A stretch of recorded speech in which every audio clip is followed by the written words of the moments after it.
We can next call the Cambron case, Your Honor. All right. In the interest of Sage and Christopher Cambron, 2016-06 DP.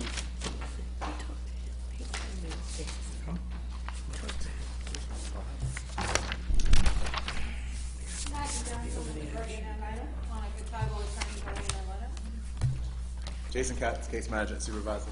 Rachel Chad's the attorney for the department. Brenda Cambron, mother. I'm the attorney for the mother. Chris Cron, attorney for the father. Okay. All right. We're here today for a status conference, and then also on the amended, the department amended motion to amend the reunification case plan to include additional tasks. And so it took me a couple times just reading that title to figure it out, so I want to make sure that you understand it, Miss Brenda. It's actually worded correctly. I didn't mean to indicate that it wasn't. It's just a little bit confusing. The department had filed a motion to amend your reunification case plan to add more things that they thought needed to be done, and then they amended that motion to better state it in their opinion. What's happening in this case is I'm going to be entering an order of recusal, and I want you to understand, I don't have to tell you why I'm doing that, but I want you to understand, because I don't want you to be confused that you've been working, you know, in front of this judge for a while and that there's not a valid reason. There are a lot of things that have happened in Chris's case, your husband's case, in the criminal case.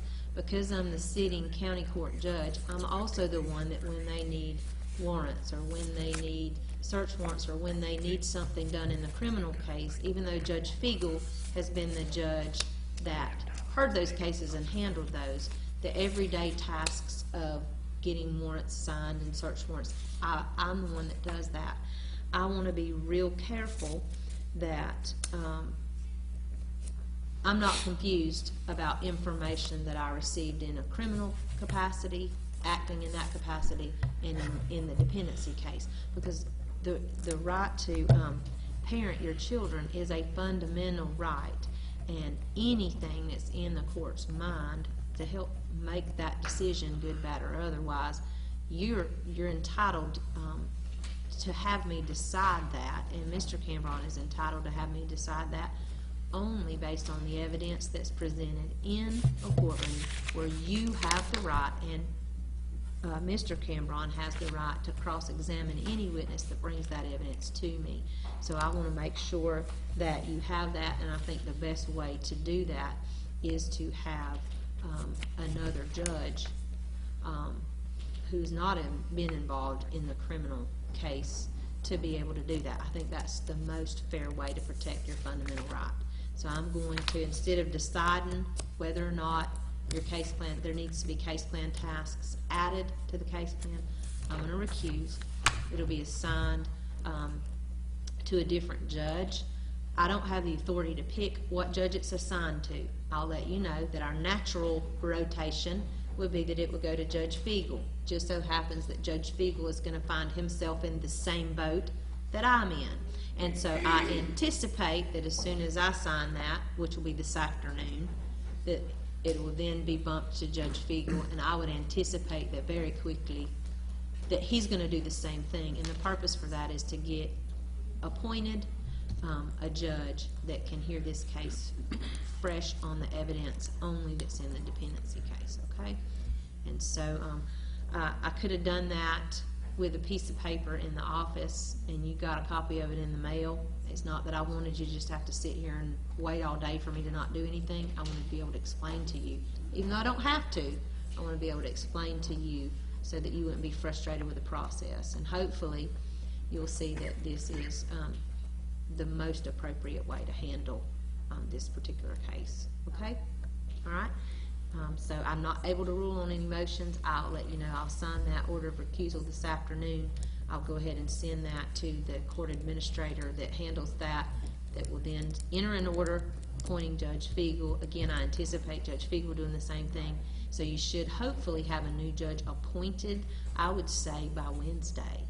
You'll get the judge. Once that judge is assigned, then the attorneys can begin calling and coordinating a hearing on your motion, or on the department's motion, not your motion, but the department's motion, and then they don't have to wait and set it on a court date that I've got scheduled for dependency. It could be at a time that's convenient for all of the parties and their attorneys, okay? All right, now, before I end this hearing, you might want to ask Ms. Conway if you have any questions, and I'll try to answer it.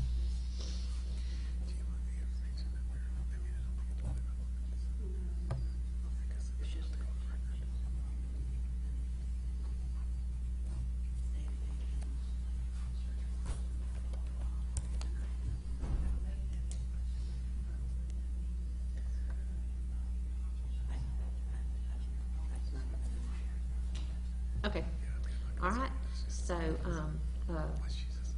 I wish you the best, Ms. Cambron, and, I trust that, the other circuit judge who'll come in and end up taking and moving this case forward, will do you a very good job as well, and I'm sorry, okay?